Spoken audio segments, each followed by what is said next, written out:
Hello my YouTube family, welcome back to my channel. তো অনেক দিন ধরেই একটা নেল পলিশ রিমুভারের বটল খালি হয়ে পড়েছিল, তো ভাবলাম সেটা দিয়ে কিছু বানানো যাক। তো যেমন কথা তেমন কাজ, সেই মতোই একটা ছোট্টখাটো পুতুল বানাবো ভাবলাম এয়ার ড্রাই ক্লে দিয়ে।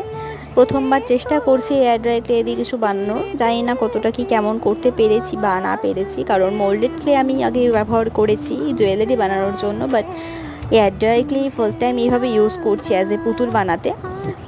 এর আগে কানের বানিয়েছিলাম মনে হয়, হ্যাঁ এর আগে ক্রিসমাসে কানের বানিয়ে তোমাদেরকে দেখিয়েছিলাম। তো এই ছিল আজকে ছোটোখাটো একটা মিনি পুতুল, যেটা দেখতে কিছুটা গোপাল ভাঁড়ের বউয়ের মতো লাগছে, দেখো তোমরা সবাই। আর যদি প্রথম আসো চ্যানেলে, পারলে চ্যানেলটাকে সাবস্ক্রাইব করে দিও, আর পারলে একটা লাইক করে দিও। আজকের ভিডিও এতটুকুই, আসছি আবার পরবর্তী ভিডিও নিয়ে। আজকের মতো টাটা।